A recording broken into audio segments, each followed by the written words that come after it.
It was a great day at the Test yesterday. Look, whatever you think about this England side, the one thing I will say is that some of the cricket, the Test cricket in the last few years has been very, very entertaining. Yesterday was no different. However, I had in my mind when I was going to make this video thinking, did what happened later in the day when Robinson brought us back into the game, is that really masking familiar problems from England? Because the batting was woeful early in the day, and yet England might say, well, it did a bit. But we're first morning in the Test match in England. It's a bit cloudy conditions. It's going to do a bit, right? We should be used to that. But some of the batting was just not good enough. There's an interesting moment when Harry Brook was out. So Harry Brook obviously got 50 odd. He was the only one to get a score. But there was a deathly, he smashed one straight to the deep square, deep fine leg.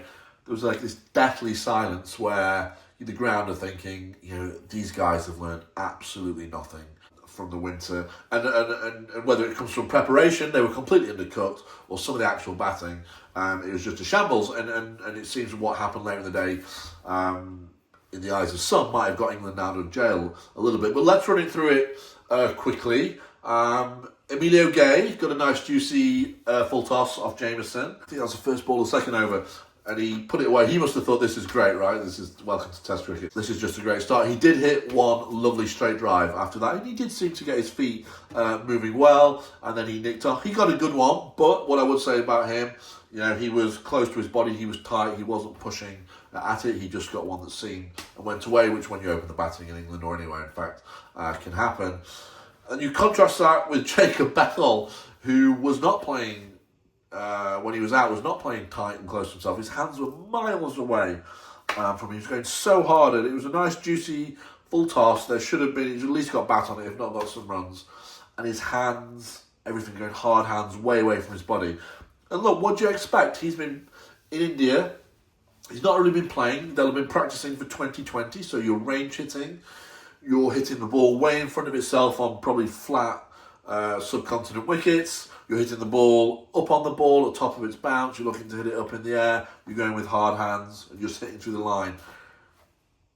What do you expect? I mean, what do you expect? You fail to prepare, you prepare to fail, right? And that shot was just endemic of somebody who was not ready to play red ball cricket. And there's a good reason for that, because, he felt that the best preparation was messing around in India, and it just goes to show how wrong he is. Because look at what he could have been facing. He could have been facing, Robinson and Tong in English conditions. What better way to prepare to face the Kiwis than these conditions? But, of course, he knows best, and it just goes to show the absolute folly of, what on earth is Rob Key doing here? So you think, okay, you want to go, that's fine. We want to have flexibility because we want to maintain relationships with these guys and let them experience the IPL. Fine. So if it starts early, if it starts before the county season, go away for the first 4 or 5 weeks. Then you're back, especially in light of the fact you're not even playing in India, you're on the bench. So come back after 4 or 5 weeks, and then you prepare because you're a contracted top level. You're getting paid a lot of money to play Test cricket for England. But no, Rob Key has just let him call the shots, seemingly. It just makes my blood boil to see that, to see he's just waltzed back into the team with only one first-class 100, and he just seems to think he can pick and choose when he rocks up. I mean, it's really appalling. And speaking of Rob Key, there was a guy, they were doing some captains of England came out in the delayed lunch break. One of them was Alex Stewart. That got me thinking, I think he's doing some consultancy work now at Surrey. If he is available, we should bring him in to replace Rob Key immediately, because Stewart will get a grip on this situation. I think Rob Key has this sort of laissez-faire attitude, we'll all let them play and go and we'll all get on well. And it's just not working out. There needs to be some proper policies in line, because the players have to remember they're getting paid millions of pounds. We pay really well in English cricket, and they should be preparing for Test cricket much better than this. It's just not acceptable. And then, you have Harry Brook. Now, Harry Brook played well. The other thing I would say is that Harry Brook could have been out any time. He got dropped in the gully. That went fast. That was probably like an 8 out of 10 at the Test match level. They would take that. The one Ravindra dropped on the boundary, that was a 99 times out of 100 catch, right? That was a dolly at international level. Then he kept on. He slashed another one through the slips, and then sure enough, bang to Jameson on the boundary. And from the combination of the preparation and some of the actual batting, I can tell you they've learnt nothing from the winter. All this bullshit we've seen on social media and the interviews, it's all hollow words, because if they were really serious, they wouldn't have picked Bethel. They'd have had Ruin, who'd been playing first-class cricket, who was attuned to the red ball in England. You know, they'd have had... I mean, Archer's a slightly different discussion. He's not even back yet. But they've had our guys, their team, playing more county cricket and preparing better. And what's with the coaching? I don't see anything that's really changed in the way England go about their batting. Like, why have they not got hold of them? Told, perhaps play the ball later. Play within your space. Take your time. 5 days is a long time. I have to say, I was very dispirited by the whole batting performance. Jamie Smith just left one, straight one. Gus Atkinson. I mean, his review, if you're not seeing it, think Shane Watson 2009, like the most selfish reviews. He reviewed it straight away, so we all presumed he'd hit it, right? But he's missed it by a mile. Yeah, he's reviewed it immediately, and it's dead in front. And again, that's a preparation thing, right? Reviews are a big part of the game, whether you're the batting side or the fielding side. You should have a system in place where you talk to your partner, or you talk, if you're in the field, you talk with the keeper and slips, whoever it is. Like, okay, let's run through this quickly. What is our system? What are our criteria here? Or, is this worth a review? He's not even spoke to Brooke. He just reviewed it, and it was plumb. And it's just brainless cricket from England. It was really, really poor. Actually, to be fair, Tom and Bashir batted quite well. They put the other batsmen to shame. They waited and they played a few proper shots. But really, to say that was the reset from the winter, that's complete bollocks. There's no reset going on here. There's only Zach Crawley. He was the only change. And it's just as you were. It's really disappointing. However,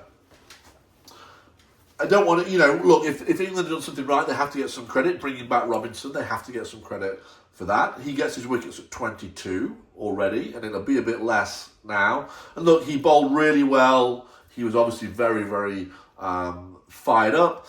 And that one over, that just changed the game completely, because the crowd was really, really flat, like I mentioned, the Harry Brook thing. And it's amazing, right? He got the first wicket, which was fine. And then Williamson played and missed first ball, and then the crowd suddenly started cheering in. Then he got two more wickets in two balls, and the crowd was up and at them, and there was a whole different sea change at that point. But is it giving us something we don't know? We always had, Anderson, Broad, Wokes, Robinson. We have guys who can get wickets in Test match cricket in our own conditions. But the predictable, repeated failings of the batting, the general approach and the preparation to the game are the same as what I've seen in the last couple of years. And we keep coming up short. I'm thinking, what am I seeing? Am I seeing changes?